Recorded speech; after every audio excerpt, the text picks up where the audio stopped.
If this story touches your heart, consider subscribing to the channel and leaving a like so we can bring more narratives like this one. The red ink of the eviction notice felt like a physical wound. Stuck to the flimsy wood of her apartment door, it bled through the paper, a stark, screaming declaration of Ava Martinez's failure. Final notice. The words were capitalized, as if shouting to the entire hallway, to the entire world, that she was out of time. She had 72 hours. 72 hours to erase months of mounting debt, of choosing between paying the electricity bill or buying her 7-year-old son, Leo, a new pair of shoes. 72 hours to conjure a miracle from thin air. Ava pressed her forehead against the cool, cheap wood of the door, her breath catching in her throat. The apartment, no, 3B, was more than just a place to live. It was the only home Leo had ever known. It was the 4 walls that contained his crayon drawings taped to the fridge, the scuff marks on the floor where he'd learned to ride his first scooter, and the faint scent of the lavender-scented cleaner her own mother had always used. It was a shoebox, yes, but it was their shoebox, and the thought of a landlord's key turning in the lock for the last time felt like a violation of her very soul. Inside, the silence was heavy, broken only by the hum of the old refrigerator, a sound she'd come to dread, knowing it was one of the few appliances still drawing power. The rest of the apartment was dim, lit by a single lamp in the corner. The main overhead light had burned out last week, and a new bulb was a luxury she couldn't afford. In this manufactured twilight, the stacks of boxes in the corner loomed like monoliths, a sad monument to a life being dismantled before it had even been fully built. "Mum, are you okay?" Leo's small voice cut through her despair. He stood in the doorway of his room, his favorite superhero pajamas hanging loosely on his thin frame. His dark, curious eyes, so much like her own, were wide with a concern that no 7-year-old should ever have to feel. Ava forced a smile, a painful upward pull of her lips that felt foreign and brittle. "Of course, sweetie. Just thinking." She pushed herself away from the door and walked over to him, her hand automatically reaching out to smooth his messy hair. "What are you still doing up? It's past your bedtime. I had a bad dream," he mumbled, leaning into her touch. The shadow monster was back. The shadow monster. It was his name for the anxiety he couldn't articulate, the fear that seeped through the cracks of their precarious life and into his subconscious. She knelt down, bringing herself to his eye level. "Well, the shadow monster can't get you when I'm here. I'm the official monster chaser, remember?" He gave her a weak smile, but his eyes darted toward the eviction notice she had just brought inside, now lying on the small kitchen counter. He didn't know what the words meant, but he understood the energy they carried. He could feel the tension coiled in his mother's shoulders, hear it in the careful, measured way she spoke. After tucking him back into bed with a story and a promise of pancakes for breakfast, a promise she wasn't sure she could keep, Ava returned to the living room. The weight of the world seemed to settle upon her once more. She sank onto the lumpy sofa, the springs groaning in protest. Her gaze fell upon the small, cluttered mantelpiece above the non-functional fireplace. Amidst a few bills and a chipped ceramic bird, there was one object that was always kept dust-free, a small, silver-plated frame holding a faded photograph. She picked it up, her fingers tracing the worn edges. It was the only picture she had of her mother, Maria. In the photo, a much younger Maria stood beaming, her arms thrown wide in front of a boarded-up storefront. Her eyes sparkled with a fierce, unshakable optimism. It was the site of the restaurant she had dreamed of opening, Maria's Kitchen, a place where she would serve the recipes passed down from her own grandmother. She would save for years, working 2 jobs, her hands raw from cleaning hotel rooms and washing dishes. But she never got to open it. Sudden illness, swift and merciless, had taken her when Ava was just a teenager, leaving behind nothing but a legacy of broken dreams and this one precious photograph. Ava turned the frame over. On the back, written in her mother's elegant, looping script, was a date, October 16th, 1984, the day she had signed the lease on that storefront, the happiest day of her life. Below the date were 5 numbers she'd circled in a local newspaper clipping, the winning lottery numbers from that very day. She'd told Ava it was a sign from the universe that her dream was blessed. For years, playing those numbers had been Ava's private ritual. Every Friday, she would scrape together a couple of dollars and buy a lottery ticket using that date and those numbers. It was a foolish hope, she knew. A tax on the poor, as some people called it. But it wasn't just about the money. It was a connection to her mother, a quiet way of honoring her memory and the unyielding hope she represented. It was a $2 prayer. Tonight, the ritual felt different. It felt less like hope and more like a final, desperate plea to an indifferent universe. She checked her wallet, her $5 bill, and some loose change. Enough for milk for Leo's cereal in the morning and a single lottery ticket. The choice was absurd, almost laughable, yet she knew what she had to do. Putting on her worn-out jacket, she slipped out of the apartment, the floorboards creaking with every step. The corner store was a beacon of fluorescent light in the dark, quiet street. The bell above the door chimed, and Mr. Chun, the elderly owner, looked up from his newspaper and offered a kind, tired smile. "The usual, Ava?" he asked, already reaching for a lottery slip. She nodded, her voice barely a whisper. "Just one tonight, Sam." He didn't comment on the change in her routine, the absence of the small bag of groceries she usually bought. He simply slid the paper slip and a tiny pencil across the counter.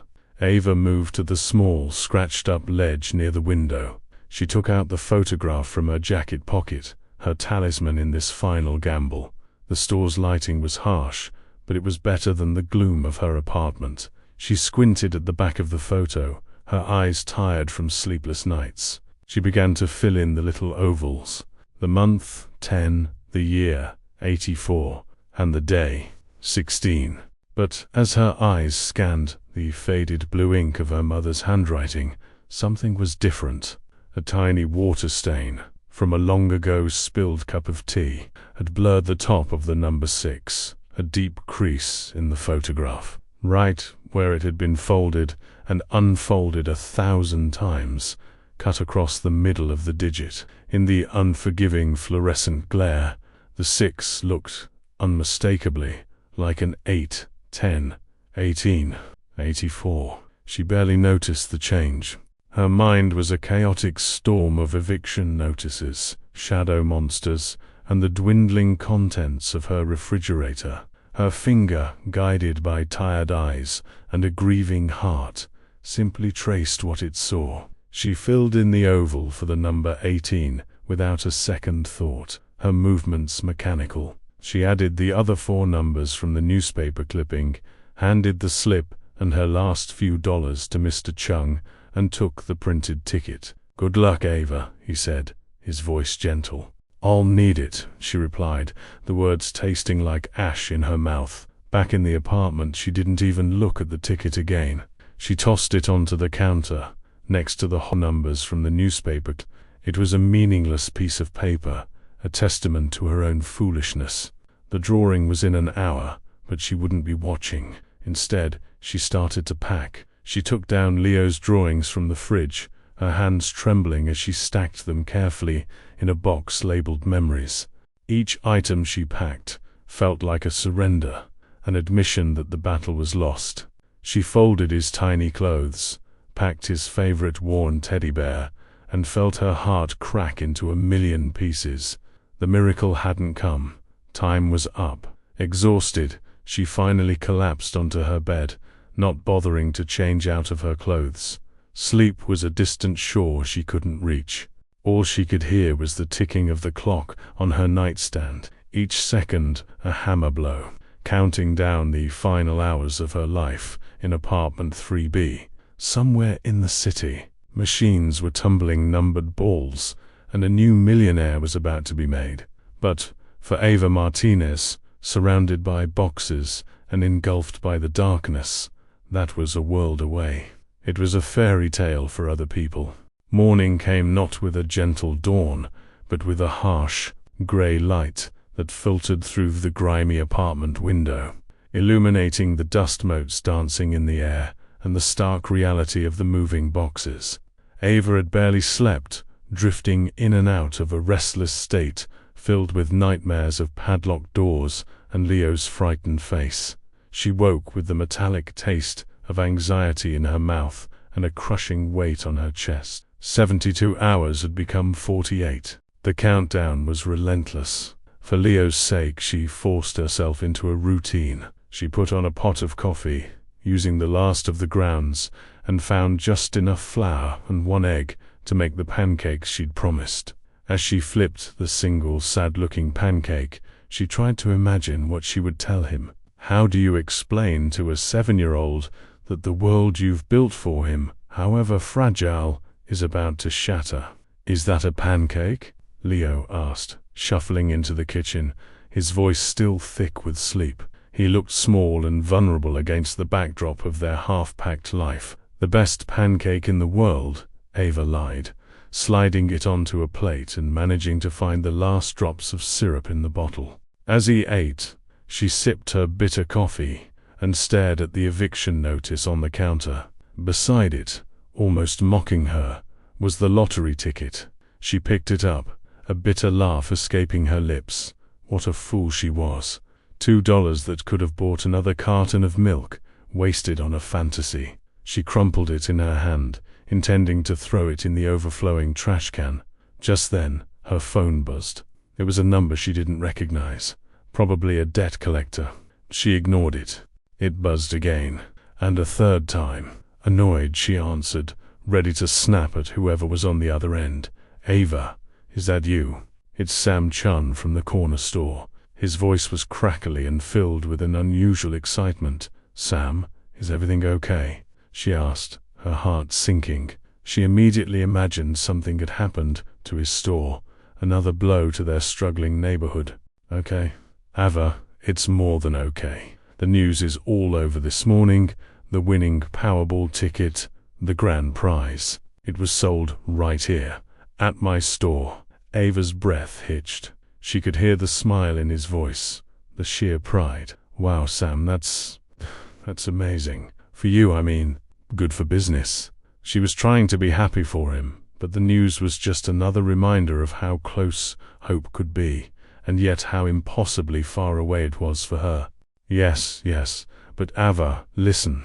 I was checking my security footage for the lottery commission to see who might have bought it. I saw you come in last night. You bought a ticket. Ava, did you check your numbers?" Her mind went blank. The crumpled ball of paper was still clutched in her fist. It felt hot, almost alive. "No, Sam, I haven't. Check them, Ava. Please, just check them." Her hand was trembling so violently she could barely smooth the ticket out on the counter. Leo looked up from his pancake, his chewing slowing as he watched his mother's strange behavior. With her other hand she fumbled to pull up the official lottery website on her phone. The screen seemed to take an eternity to load. The winning numbers appeared in large, bold digital print. 10, 47, 55, 62, 84, and the Powerball, 18. Her eyes scanned the ticket in her hand. The numbers she knew by heart were there. 47, 55, 62, the ones from the old newspaper clipping. The date numbers, 10 for October, 84 for the year. They all matched, but the last number, the Powerball. Her mind had registered filling in 18, but her heart knew the real number. The sacred number on her mother's photograph was 16. It had to be a mistake. She had lost. Again. But then, her gaze fell upon the printed number on the ticket, and there it was, sitting at the very end of the line, stark and undeniable. 18. She stared at it, her brain refusing to process the information. 18, not 16. She thought back to the moment in the store. Her tired eyes, the harsh light, the crease in the old photograph, the water stain that had bled into the ink. The image of the 6 morphing into an 8 flashed in her mind. It wasn't a mistake on her part, it was a mistake on the photograph. A flaw, an imperfection that had existed for years, waiting for this exact moment. Her phone slipped from her grasp and clattered onto the floor. Air refused to enter her lungs. The room began to spin. She wasn't looking at numbers on a screen anymore. She was looking at a miracle forged from a smudge of tea and a forgotten crease. A message sent across time by a mother she had lost too soon. "Mum?" Leo's voice was small, scared. "Mum, you're crying." She hadn't even realized it. Tears were streaming down her face, but they weren't tears of sorrow or despair. They were tears of disbelief, of release. It was the sound of a dam breaking, of years of fear and struggle and loneliness washing away in a single, silent, overwhelming flood. She slid to the floor, pulling her son into a hug so tight he grunted in surprise. She buried her face in his hair, and for the first time in years, she didn't feel like she was drowning. She felt like she could finally breathe. The days that followed were a surreal blur of lawyers, financial advisors, and staggering numbers. The jackpot was $94 million. After taxes, the lump sum payment would be just over $58 million. The words were meaningless, impossible figures that her mind couldn't grasp. When she walked into the building manager's office to pay her rent, she didn't just hand him a check for the overdue amount. She handed him a certified check for the next 2 years. The man's jaw dropped, his blustering threats from the week before dissolving into stammered apologies. For the first time, Ava felt the shift. It wasn't power, not in the way she'd imagined. It was stability. It was the quiet, profound peace of knowing that her son would never have to worry about a roof over his head again. She didn't buy a mansion or a fleet of sports cars. Her first major purchase was a modest 4-bedroom house in a quiet neighborhood with good schools and a big backyard with an old oak tree perfect for a swing. She spent an entire afternoon in a grocery store, filling a cart with anything and everything Leo wanted, laughing with joy at the simple, beautiful freedom of not having to check the price. But as the initial shock wore off, a deeper question began to emerge. Why? Why her? The money felt like a tremendous weight, a responsibility she had to honor. The answer, she knew, lay in the faded photograph she now kept on her new bedside table. It was about the 18, the mistake that had changed everything. It was about her mother's dream. 2 weeks later, Ava stood on a cracked sidewalk in a run-down part of town. In front of her was a boarded-up storefront, its windows cloudy with grime, a faded for sale sign hanging crookedly in one of them.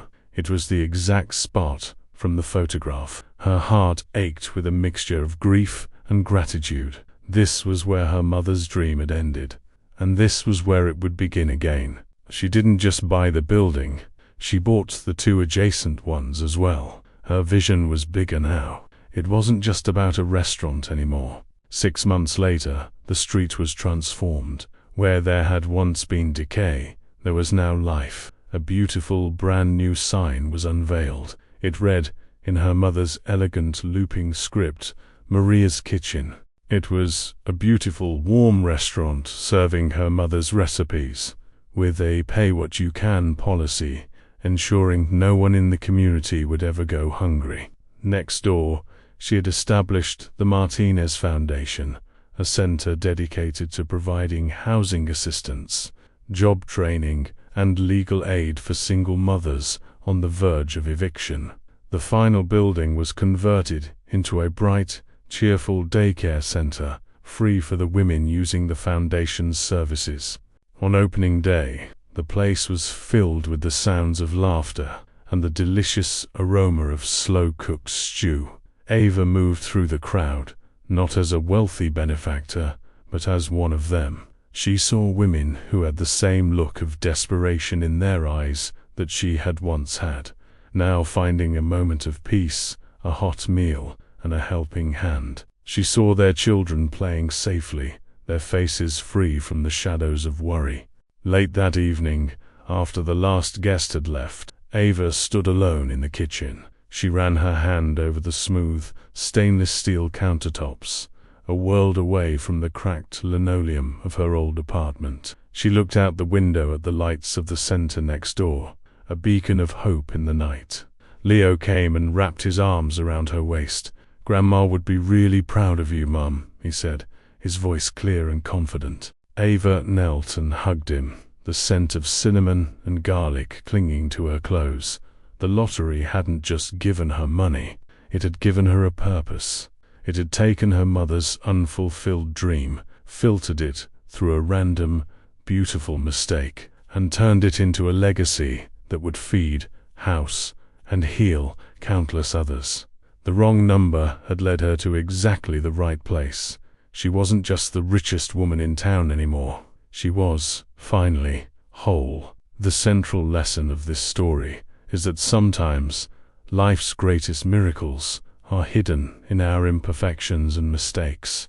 Ava learns that destiny is not a straight line, but a path full of unexpected detours that can lead us to far better places than we had planned. The luck was not just the money, but the revelation that even in her darkest moments, she was connected to a greater purpose, guided by her mother's legacy of love. True wealth, she discovers, is not in having everything perfect, but in finding the blessing in what is broken, and using that opportunity to rebuild not only one's own life, but also hope in those around her. If this story inspired you, please don't forget to like this video and subscribe to the channel for more stories of hope and transformation.